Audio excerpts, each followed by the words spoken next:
Hispakesmas Mbak Maria ya, itu berasal dari Kalimantan Selatan, luar biasa sekali. Kemudian salam hormat saya sampaikan kepada Bapak Reza, Ketua PDIAI Kalimantan Selatan, selanjutnya Bapak Budianto, Mbak Indri, juga sejawat-sejawat yang jadi narasumber pada kesempatan kali ini. Sebetulnya materi saya tidak pagi nih, tetapi karena dimajuin, nanti baru dilanjutkan dengan pemateri selanjutnya. Jadi kita masuk saja ya sejawat dengan materi yang berhubungan dengan terkait dengan pengenalan UKOM atau ujian kompetensi. Izin share screen ya, Mbak Apoteker Rahmi. Oke, siap dulu.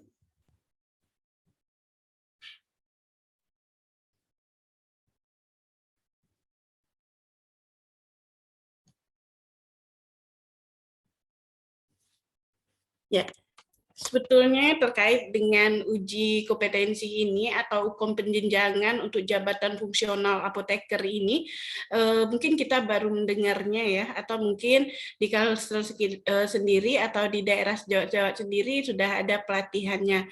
Hanya saja sebelum-sebelumnya mungkin untuk profesi kita, untuk kenaikan pangkat jabatan fungsional apoteker penjenjangan gitu ya, penjenjangan jabatan fungsional apoteker itu belum ada uji kompetensi.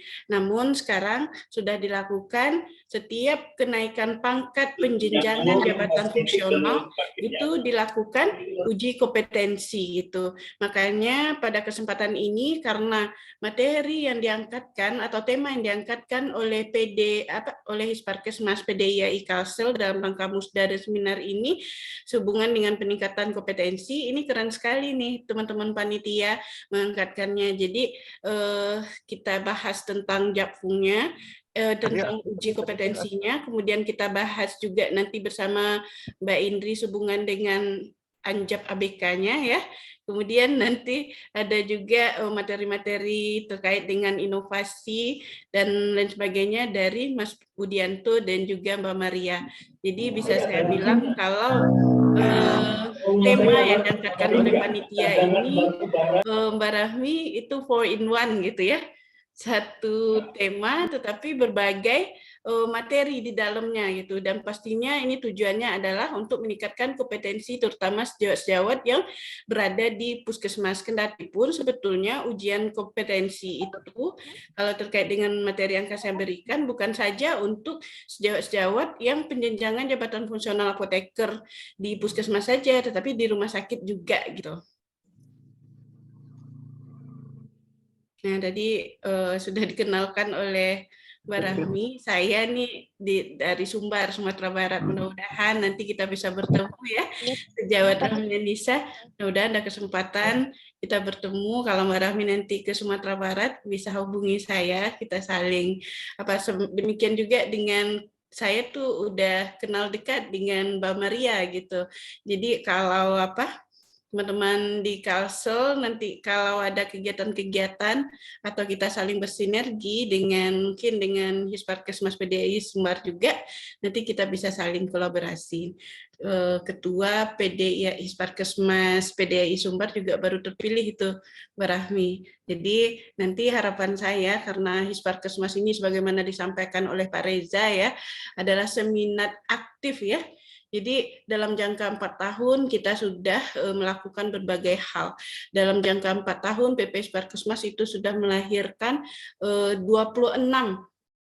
PD Hispakesmas di seluruh Indonesia. Itu adalah hal yang sangat luar biasa sekali ya, sejawat dalam waktu sesingkat itu sudah melahirkan PD di berbagai provinsi di seluruh Indonesia. Insya Allah ketika sejawat aktif di Hispakesmas itu itu adalah wadah yang luar biasa sekali untuk saling support, saling menyemangati gitu. Nah, sekarang kita masuk ya sejawat. Jadi ini kenaikan pangkat PNS. Sekarang posisi kita, kalau di KPNS-an itu kan ada namanya jabatan struktural. Kemudian ada juga jabatan fungsional. Nah, sekarang kita kita bahas tentang jabatan fungsionalnya atau yang lebih dikenal dengan jakfung ya. Jadi itu ada jenjang karirnya sejawat. Jangan berpikir nanti kalau di struktural itu jenjang karirnya eselon 1, eselon 2 seperti itu kan. Kemudian kalau kita nggak ada jenjang karir, enggak. Kita di fungsional ini ada jenjang karir yang kita perjuangkan dan kita juga patut berbangga ketika kita berkarir itu di jabatan fungsional. Apalagi sekarang ini eranya kan era jakfung. Ya kan sejawat rata-rata sekarang sudah memangku jabatan fungsional. Hanya beberapa eselon saja sekarang yang diakomodir di jabatan struktural. Jadi dalam hal ini tentu kita harus memahami apa saja sih yang berhubungan dengan jabatan kita ini, jabatan fungsional ini, aturan-aturannya apa saja, kemudian untuk proses kenaikan pangkatnya seperti apa gitu. Dan yang saya pesankan juga sejawat, ketika jabatan fungsional kita itu meningkat, katakanlah awalnya kita apoteker pertama, kemudian apoteker muda, kemudian apoteker madya utama dan selanjutnya itu kita harus seiring dengan itu kita harus meningkatkan kompetensi kita juga. Jangan sampai nanti kita sudah di level muda, kita sudah di level madya, tapi yang kita lakukan adalah pekerjaan-pekerjaan selevel apoteker pertama saja gitu. Meskipun sebetulnya kalau kita di puskesmas kadang-kadang kan kita sendiri apotekernya, tentu segala jenjang itu kita yang melakukan. Tetapi ketika kita sudah berada di muda, apalagi madya, itu kita tetap mungkin melakukan pelayanan, tapi kita sudah dituntut untuk menjadi seorang yang memiliki konsep atau konseptor gitu. Kita tetap melakukan pekerjaan-pekerjaan pelayanan, tetapi kita sudah punya mindset bagaimana menggerakkan, bagaimana supaya dari waktu ke waktu ada perubahan yang berarti di puskesmas kita gitu. Jadi jangan sampai stuck di posisi itu aja, kita menjalankan aktivitas yang sifatnya itu hanya rutinitas saja. Mesti kita memikirkan apa ya dalam jangka pendek, jangka panjang, jangka menengah, apa yang bisa kita perbuat untuk puskesmas. Dan hebatnya lagi adalah apabila kita mampu apa yang kita perbuat itu bisa menjadi inspirasi bagi sejawat-sejawat di puskesmas lain dan itu juga dikembangkan di sana. Nah, itu baru luar biasa. Makanya sekarang ini kita tidak saja membahas hubungan dengan kompetensi tapi juga inovasi dan kreativitas yang mungkin nanti Mbak Maria yang akan mengupas tuntasnya bersama Mas Budianto. Jadi kalau dibilang tadi Mbak Rahmi nanya udah berapa tahun sebelumnya saya ya di puskesmas, mungkin itu sudah bilang 10 tahun katakanlah ya. Mungkin ada pertanyaan, apa nggak jenuh tuh gitu kan? Apakah nggak bosen gitu kan? Kalau misalnya pertanyaan itu ada yang menanyakan ke saya. Nah, kalau boleh saya menjawab, saya nggak pernah merasakan jenuh ketika berada di puskesmas. Kenapa? Mungkin sejawat Rahmi juga seperti itu ya. Kenapa kita nggak merasakan jenuh? Karena dari waktu ke waktu yang kita lakukan adalah apa lagi yang bisa saya perbuat ya, apa yang mesti saya kembangkan lagi ya, sehingga dari hari ke hari itu ada challenge sendiri yang kita buat untuk diri kita, ya kan? Jadi besok mau bekerja itu kita nggak melayani kemudian gerus-gerus obat seperti itu, bukan seperti itu aja gitu, tapi kita berpikir inovasi apa lagi yang akan kita upayakan ya, perubahan-perubahan apa lagi yang akan kita lakukan biar hari-hari kita itu berwarna, kira-kira seperti itu. Jadi kompetensi dan kreativitas itu dua hal yang sangat-sangat penting bagi kita ketika berada dimanapun itu, bukan saja di puskesmas tapi dimanapun kita diposisikan. Bukankah kata Steve Jobs ya, mungkin sejawat-sejawat pernah membaca juga satu-satunya cara untuk kita bisa melakukan sesuatu itu menjadi hebat apabila kita mencintai apa yang kita lakukan. Jadi ketika kita cinta dengan keberadaan kita pada saat ini, katakanlah kita diposisikan di puskesmas, artinya kalau cinta itu kan menumbuhkan, ya enggak sejarah nih, cinta itu menumbuhkan. Jadi kalau tentu ada keinginan kita untuk menumbuhkan dari hari ke hari, bagaimana supaya ini menjadi lebih baik dan lebih baik lagi.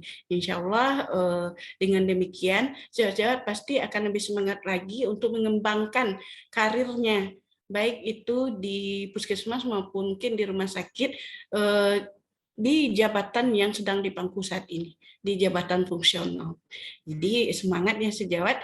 Jadi dasar hukum dari ujian kompetensi itu adalah Peraturan Pemerintah Nomor 11 Tahun 2017 tentang Manajemen Pegawai Negeri Sipil. Kemudian itu ada Permenkes Nomor 18 Tahun 2017 tentang penyelenggaraan uji kompetensi jabatan fungsional kesehatan. Nah, jadi sebetulnya ketika saya menyampaikan ini lebih kepada pengenalan saja.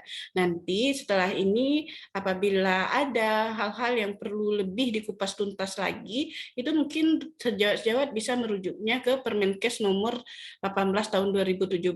Itu diuraikan secara detail bagaimana tentang penyelenggaraan uji kompetensi jabatan fungsional itu sendiri. Nah,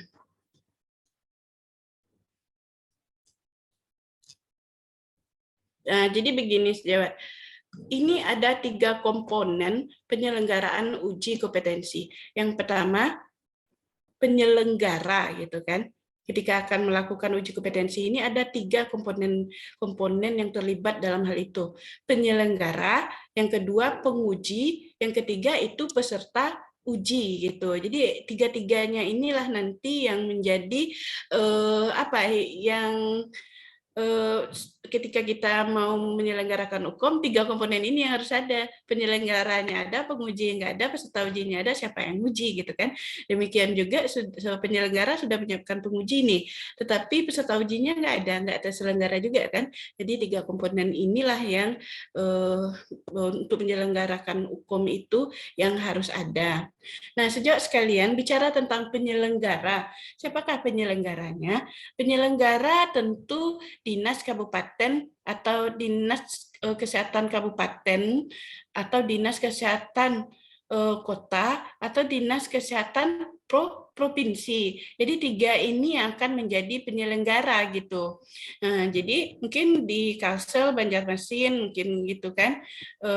Nanti di Kota Banjarmasin sendiri Dinas Kesehatan Kota Banjarmasin mungkin bisa mengadakan.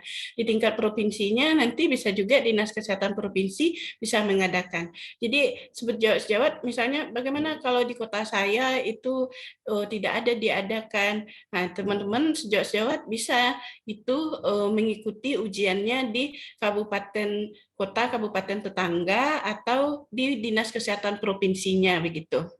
Nah, sebetulnya apa sih yang menjadi tanggung jawab dari penyelenggara ya Dinas Kesehatan Kota Kabupaten ini? Ini kenapa saya sampaikan uraikan ketiga-tiganya ya sejawat, karena sejawat juga perlu tahu ketika penyelenggara itu apa saja kewajibannya, kemudian arahnya nanti kemana ketika kita dalam proses mengikuti ujian kompetensi. Jadi sejawat sekarang ini bisa memposisikan diri apakah nanti sebagai tim penguji atau peserta uji, atau nanti kalau sejawat yang berada di Dinas Kesehatan menjadi penyelenggara UKOM itu sendiri. Yang pertama adalah membuat rencana penyelenggaraan uji kompetensi ya. Jadi dibikin dulu perencanaannya. Perencanaan itu mencakup berbagai hal ya sampai kepada anggaran untuk pelaksanaan UKOM itu sendiri. Nah, yang kedua membentuk tim penguji di wilayah kerja kabupaten, kota maupun provinsi. Jadi seperti ini sejawat.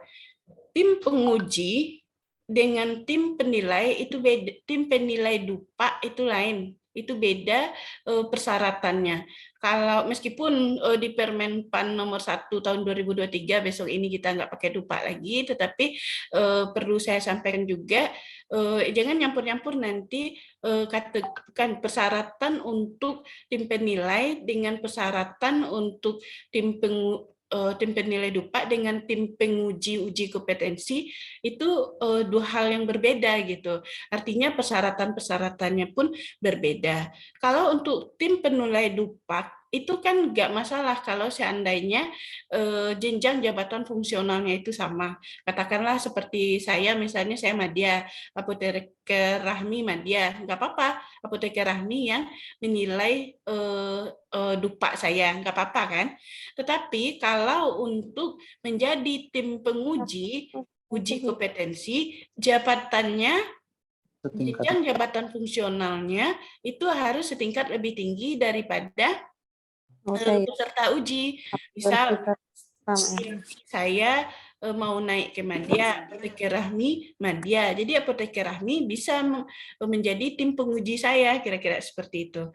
Tapi kita sama-sama Madya, saya mau naik ke utama, katakanlah ya. Kalau utama itu kan uji kompetensi hukumnya di pusat.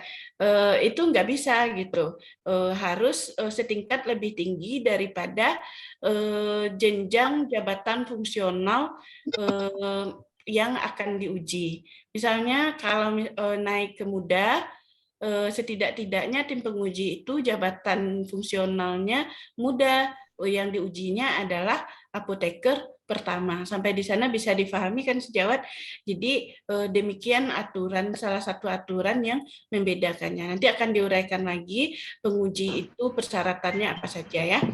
Kemudian membuat surat pengajuan penyelenggaraan uji kompetensi ke unit pembina yang ada di Kementerian Kesehatan. Ini tugas dari teman-teman di Dinas Kesehatan ketika mau menyelenggarakan UKOM gitu.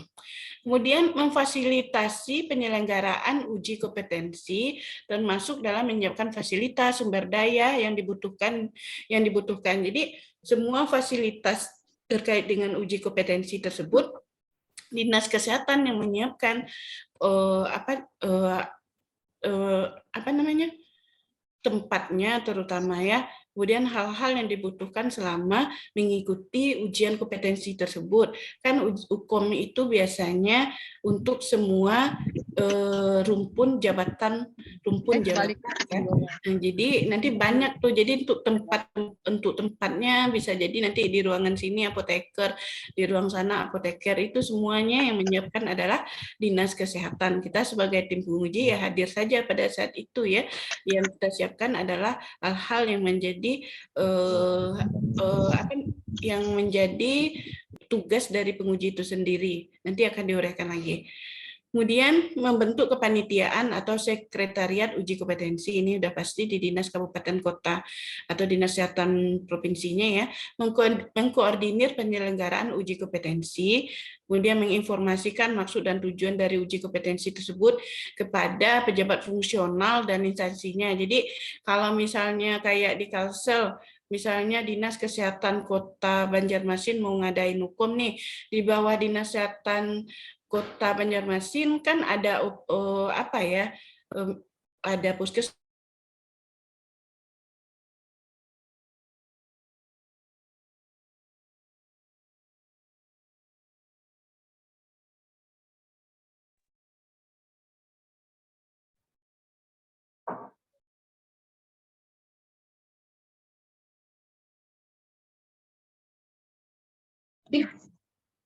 Aku ngurusin Jakiran kita kan suratnya masih.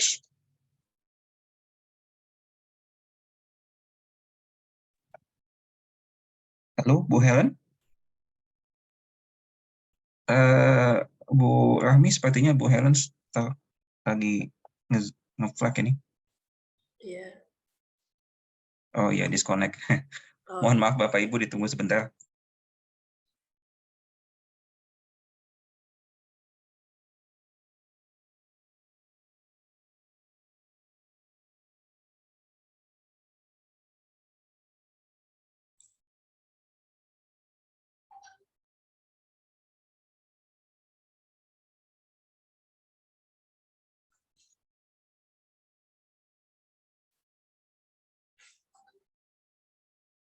Saya mohon maaf Apoteker Rahmi di sini. Oke, ada apa-apa, Ibu. Terima gangguan kasih. sinyal, saya lanjutkan ya. Oke. Iya, saya mohon maaf. Ini kita lanjutkan lagi. Bisa terlihat sejawat? Memang ya kalau misalnya pertemuan jarak jauh seperti ini ada aja kendala. Sudah bisa terlihat jelas suara saya terdengar, Apoteker siap. Rahmi? Sudah Iya, nih. terima kasih. Saya mohon maaf ya. Kemudian menerbitkan sertifikat uji kompetensi untuk pejabat fungsional yang diuji di kota kabupaten masing-masing gitu. Jadi yang menerbitkan sertifikat ini nanti Dinas Kesehatan Kabupaten Kotanya.